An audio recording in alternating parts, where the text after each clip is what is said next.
C'est l'heure de politique en partenariat avec l'Express et RFI. Nous serons avec Alain Vidali, ministre chargé des relations avec le Parlement. Bonjour. Bonjour. Merci d'avoir accepté notre invitation. Et vous serez également interrogé par Frédéric Rivière de RFI et Christian Macarian de l'Express. Bonjour. Bonjour.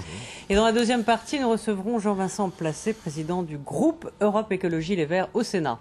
Alors Alain Vidali, ancien avocat spécialiste du droit du travail, seul ministre délégué auprès du Premier ministre, vous êtes un homme de l'ombre, celui qui démine, celui qui doit savoir anticiper, celui qui doit tâter le pouls des parlementaires, bref, celui qui fait le pont entre ses députés, ses sénateurs et les hautes sphères politique. Alors, l'heure était à la gravité ce mercredi après le Conseil des ministres.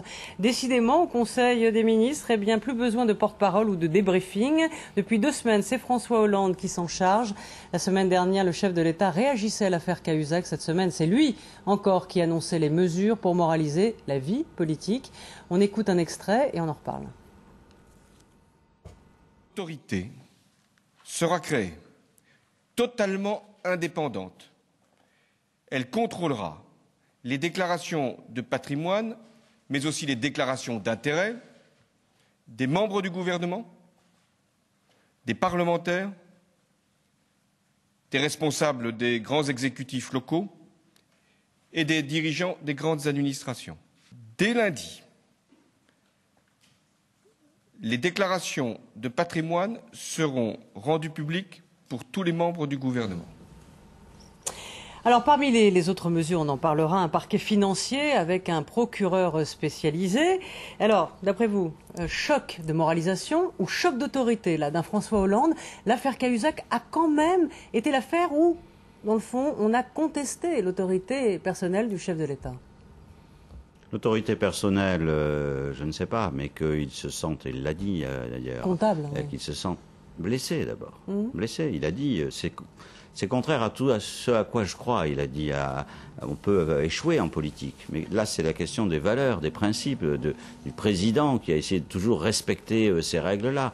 Et donc, il a voulu l'exprimer lui-même parce que je crois que, au fond, nous sommes blessés.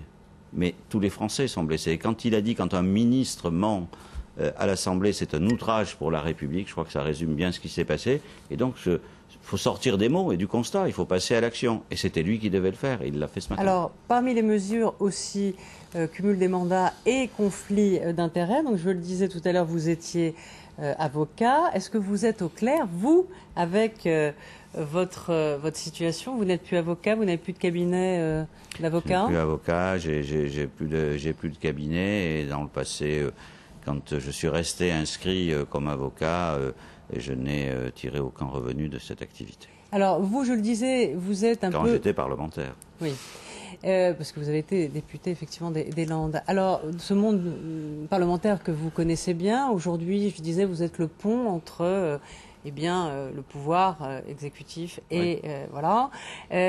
Comment ça réagit? J'ai l'impression que ça a été très mal vécu, de décliner son patrimoine comme on décline son identité.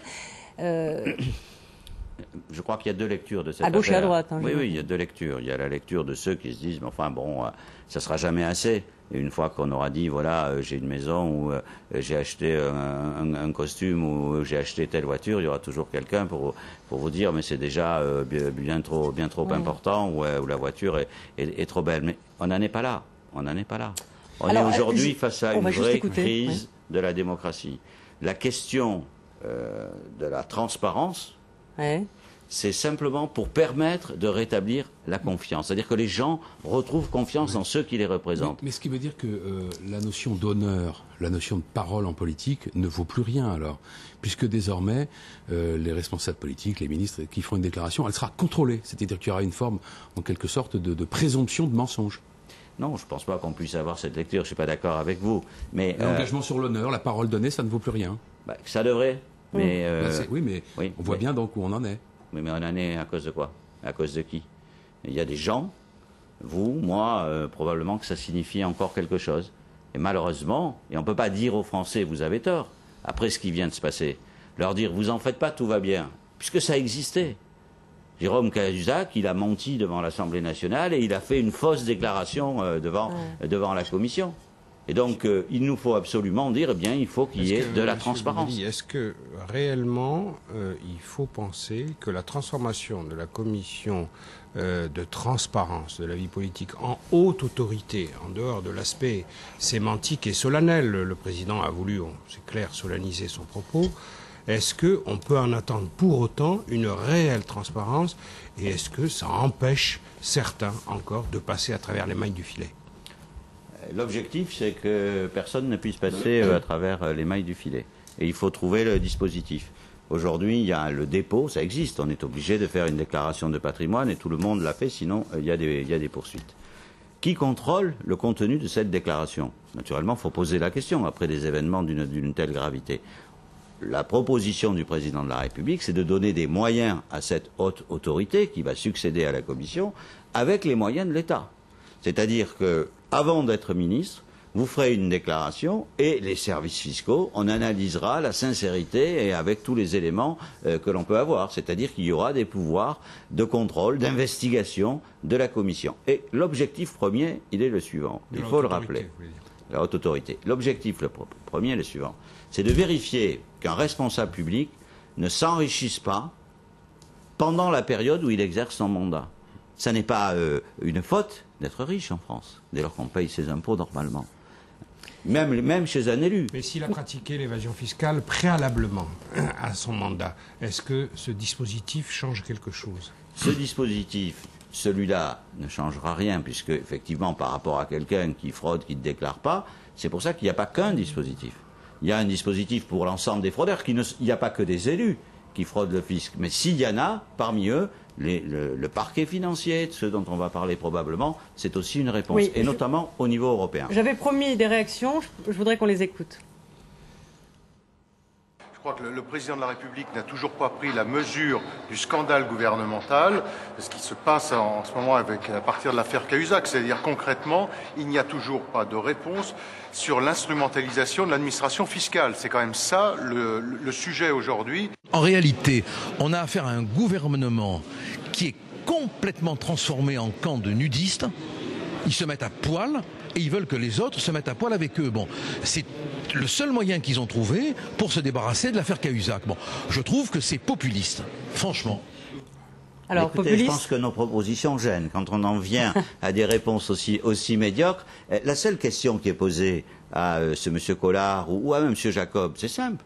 Il n'y a pas besoin de beaucoup de temps. Monsieur Copé, oui. C'est est-ce que vous êtes d'accord pour publier l'état de votre patrimoine? Et deuxièmement, à toutes les questions de monsieur, quand j'en vois Jacob qui dit, mais enfin, la seule façon, c'est de savoir ce qui s'est passé. Mais on va le savoir.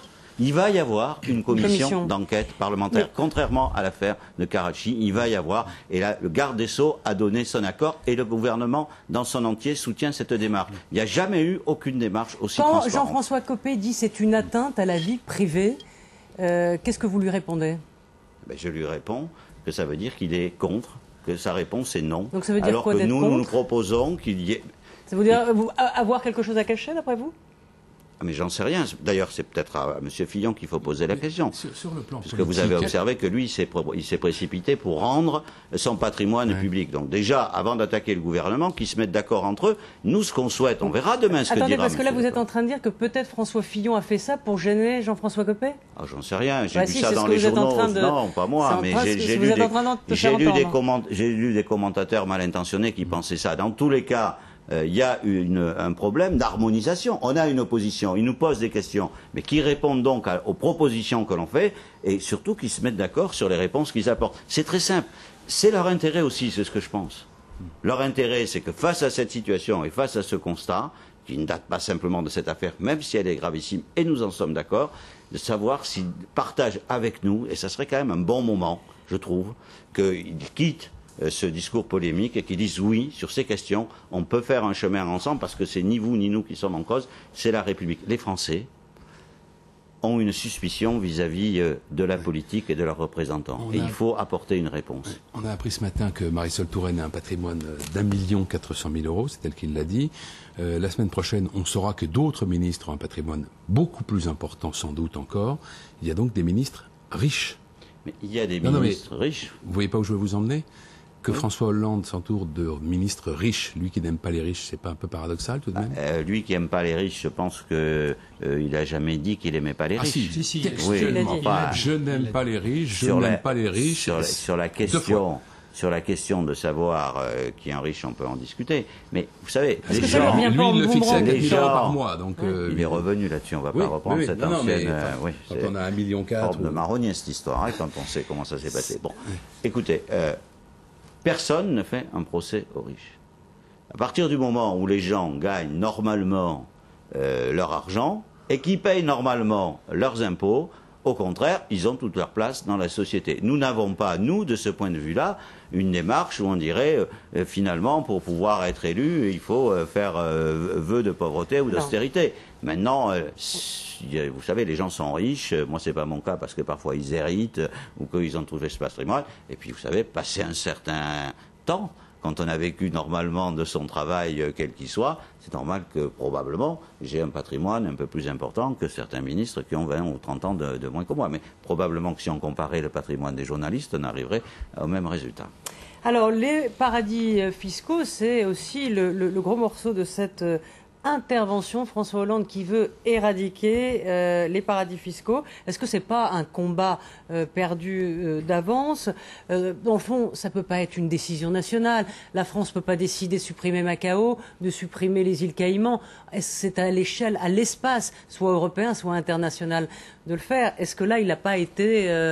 il n'a pas rêvé tout éveillé? Les seuls combats perdus d'avance, c'est les combats qu'on ne mène pas. Voilà. Oui, c'est ce qu'il a dit. Donc, aujourd'hui, on est face à mais... cette situation et il y a des améliorations à faire. D'abord, parce que on a pu constater qu'au fond, les outils d'investigation sur la délinquance financière, ils sont aujourd'hui quasiment ceux qu'on avait il y a 50 ans. Oui. La sophistication des moyens d'enquête, autant on a fait des progrès considérables, et c'est bien en matière de lutte contre le grand banditisme, la drogue, etc., autant on a constaté que sur ces questions-là, on était quand même un peu resté l'arme au pied en termes de moyens, en termes de méthode et en termes d'efficacité des procédures, d'où l'idée d'avoir ce parquet financier. Finalement, par rapport à des grands fraudeurs, c'est pas celui qui omet de déclarer je ne sais quoi de quelques centaines d'euros. Il y a un système de fraude organisée, mais un système commercial. D'ailleurs, parfois, il y a même des publicités dans les journaux, venez chez moi et je vais vous arranger ça. Eh bien, c'est fini. On ne peut pas demander des efforts aux gens et avoir une espèce de tolérance, voire parfois une espèce d'attirance pour la grande fraude fiscale. En 2009, le G20 de Londres avait proclamé toutes sortes de choses contre les paradis fiscaux et Nicolas Sarkozy avait dit à la fin de ce sommet, les paradis fiscaux c'est fini. Bon, l'effort s'est relâché et on a assisté à ce à quoi on a assisté. Est-ce que François Hollande n'a pas intérêt à lancer ce mot d'ordre, il vient de le dire encore ce matin, au niveau européen, et en particulier avec un État partenaire, c'est l'occasion ou jamais de relancer les relations franco-allemandes avec un État partenaire, c'est évidemment l'Allemagne, qui est sur la même ligne en matière de lutte contre les paradis fiscaux. C'est exactement ce qu'a dit le président de la République ce matin. Vous avez raison, et c'est ce qu'il va faire, et c'est ce à quoi il s'est engagé, parce qu'au fond, ce problème, il n'est pas simplement franco-français. Il concerne aussi tous les pays, tous les peuples, tous les citoyens à qui on dit aujourd'hui il faut faire des efforts, et c'est aussi vrai en Allemagne, mais dans tous les autres pays aussi, et qui, au fond, constatent qu'il y a ce système que plus personne ne contrôle, et qui est tout simplement inadmissible, avec des sommes considérables qui circulent comme ça pour échapper à l'impôt.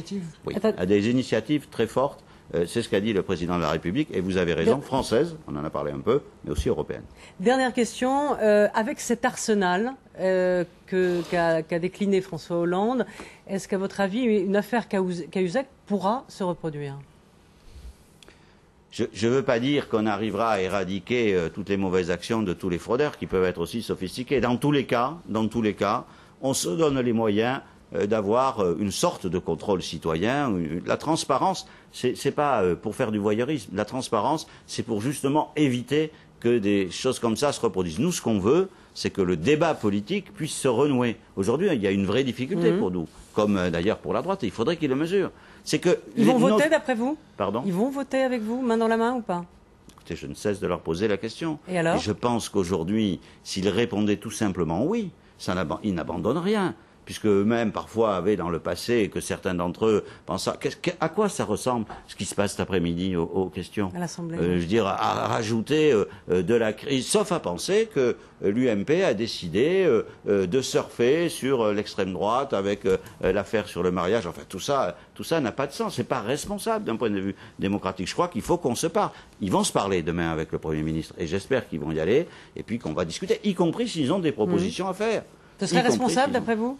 Oui, ça serait responsable qu'on passe une espèce de contrat de confiance avec nos concitoyens, mais c'est pas suffisant. C'est simplement nécessaire pour qu'ils puissent à nouveau se dire on va écouter ce qu'ils ont à dire les uns et les autres. La situation est grave parce qu'aujourd'hui c'est de la défiance et il nous faut reconstituer avec la transparence la possibilité justement que ce dialogue existe à nouveau. C'est quand même essentiel dans une démocratie.